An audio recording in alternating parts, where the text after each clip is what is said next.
इन दिनों हॉर्मूज के बाद लाल सागर जंग का नया मैदान बन चुका है। लगातार यमन के हूती विद्रोही यहां जहाजों को निशाना बना रहे हैं।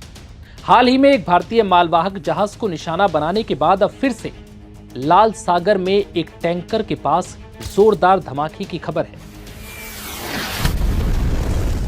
दावा किया जा रहा है कि यह हमला हूतियों ने ही किया है।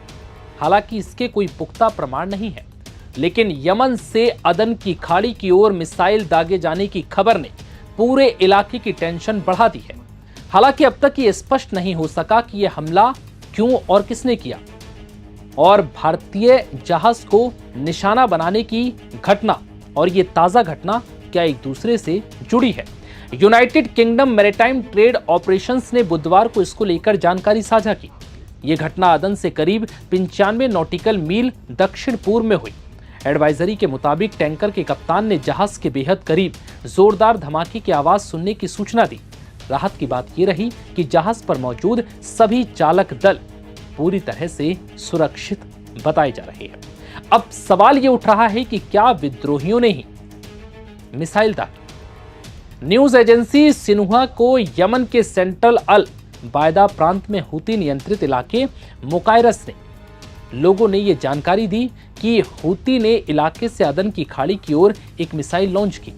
हालांकि यह पुख्ता नहीं हो पाया कि दोनों घटनाएं जुड़ी थी या नहीं। वहीं हूती ने अब तक इसकी जिम्मेदारी नहीं ली।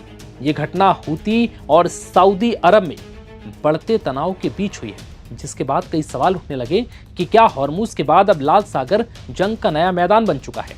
लाल सागर में जंग के बीच बीते सोमवार को एक कार्गो जहाज सवार ने बताया कि ओमान के तट पर एक अनजान प्रोजेक्टाइल से उस पर हमला हुआ था। यूकेएमटीओ की एक एडवाइजरी के मुताबिक ये घटना सोमवार को पहले ओमान के अल खसब से लगभग 20 नॉटिकल मील उत्तर पूर्व में हॉर्मूज स्ट्रेट के पूर्वी एंट्रेंस के पास हुई। इतना ही नहीं, इसके अलावा यमन के पश्चिमी तट के पास लाल सागर में विस्फोटकों से भरी एक नाव के हमले के बाद भारतीय झंडे वाले जहाज पर हमला हुआ और वो डूब गया। शिन्हुआ की रिपोर्ट के मुताबिक यमनी बलों ने जहाज के 14 चालक दल के सदस्यों को बचा लिया। इनमें 13 भारतीय नाविक और एक यमन का नागरिक शामिल है।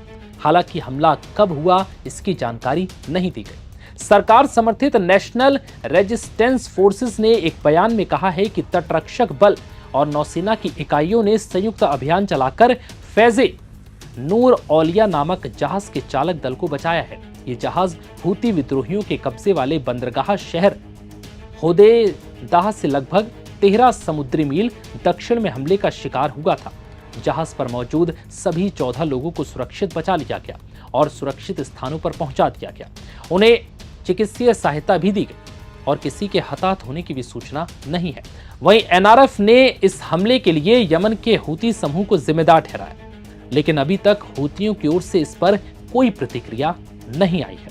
लेकिन इस हमले ने अब एक नई बहस छेड़ दी है।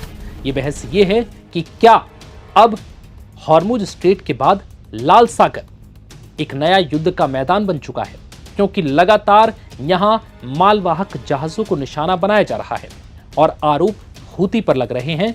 यमन के हूती विद्रोही आखिर ऐसा क्यों कर रहे हैं, बार बार सवाल ये भी उठ रहा है। हालांकि इस बीच इन हमलों के बावजूद ये शांति उनके इन हमलों को प्रोत्साहन दे रही है। अब सवाल यह है कि क्या हॉर्मूज के बाद जंग का ये मैदान, जहां पर यमन के हूती विद्रोही लाल सागर में लगातार हमले कर रहे हैं, अब दुनिया खुलकर क्या इस पर बोलेगी। फिलहाल इस वीडियो में इतना ही।